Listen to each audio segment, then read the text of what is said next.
Anybody else have anything to say before we fly to our next guest, please? We good to go. Good to go. Good to go. Brilliant. Okay, this is what I want to do right here because this is the lady who brought us joy with music like this.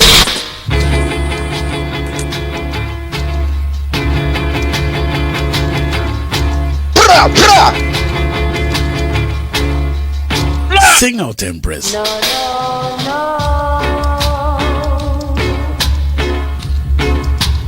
You don't love me, and I know now.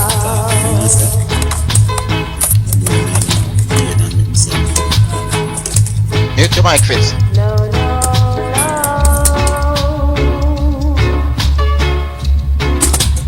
You don't love me, yes, I know. Yes, she's here. Dawn Penn. Lord have mercy. I have to pinch myself. I'm actually wondering if it's really you sitting beside me. Lord have mercy. You have to say something, you know. Big up all the massive worldwide here. Don't pimp on the ends every minute. You heard? That's my word. Bra, bra. Now, I must say, you have a very interesting history. And I want you to share that with us. Now, because of time restraints, what I want you to do is go into your musical journey, but where the problem started occurring. Yeah? It's a long story, yes? First of all, when I started to go into Studio One, which was one of the places that I went to, yes?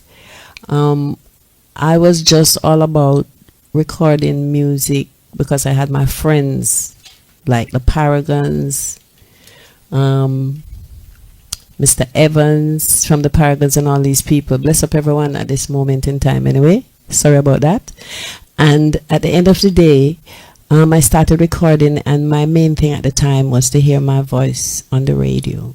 There was no paperwork, no nothing, originals and otherwise. And I was living at Luke Lane in Kingston, and I went over by Beverly's and was playing the piano because I was doing classical music. Everything is in my book anyway, but at the end of the day, a song called When I'm Gonna Be Free was recorded by myself while I was playing. I didn't know it was even recorded, and it was done by a guy named Derek Morgan. Come to find out, so many years after the date, like 2000 and something, I discovered that it was on Island Records with a label called Island/Hop. Now, I'm going on auction as a rare track. That's just one. I have many, many like that. I moved from, let me see, that was the one with Derek Morgan, but unknown to me, so I wasn't even thinking about that. I moved and I went to Prince Boston. I did some reggae songs over the original and covers. Are You There With Another Girl, which by Dionne Warwick. Long Day Short Night by Dionne Warwick, which was Burt Bacharach and Hal David. And my original When I'm Gonna Be Free and Blue Yes Blue. No royalties were accrued or paid up to this hour on those songs. And I moved from there and I went to Coxsone. That was when No No No came into play. Until 1993, I was reminded that I did that song 2 times because the band was supposed to, which was Tom Cook and the Scatterlights, was supposed to actually change chord in a part of the song, and they didn't do it. Moved from there, went to West Indies Records, did some productions with Boris Gardner, with Hal David, with a man from West Indies Records running that label. I think it was Mr. Siaga's label, West Indies Records. David Hargreaves was one of the men, and did To Serve With Love and all these things.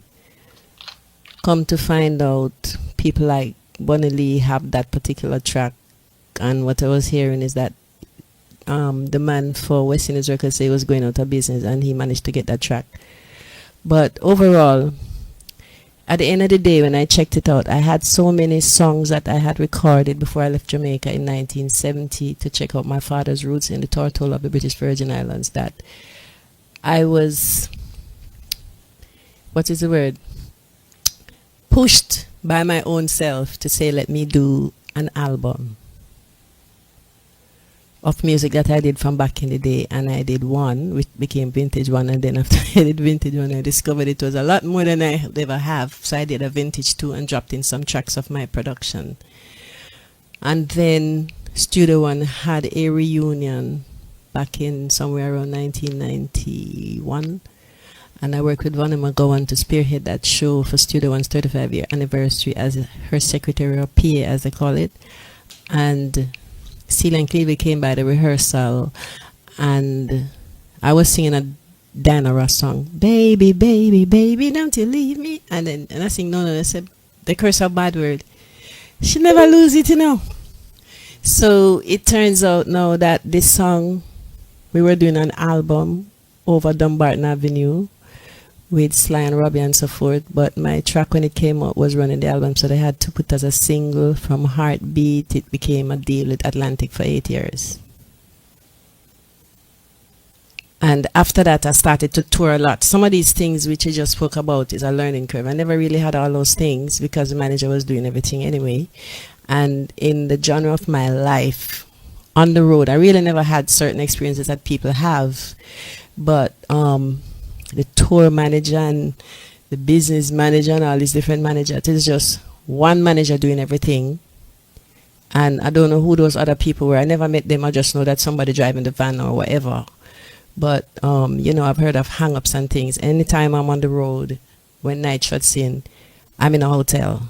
And my fear is always there until I started to say, well, I don't travel by myself, which is the truth. I don't particularly like to work and walk with a lot of people behind me. So there comes that situation. But I never did have a lawyer until when my royalties wasn't coming to hand. And I was privileged to go to Volunteer Lawyers of the Arts in New York and sign up with them and everything. And the man said 2 years after the date he couldn't litigate, so it turns out that I had to get some other people who say they want a half of the thing. So I thought it was the royalties at the time I was going to get a half and it would be that. But this one-page thing had no date ending and just a contracted date. I noticed the word ongoing, but ongoing, a contract as far as I know is supposed to have a date, and even it's a verbal contract, it's supposed to have a start and ending thing. So I told them I didn't want them to actually manage me, collect my royalties anymore, and the man was telling me if I stop him from collecting my royalties, he will take me to court, which was very cheeky of him, but that was what's going on at the moment. Thank you so much. You guys heard that for yourselves. I want to start with the scientists, and then we work our way amongst the entire panel.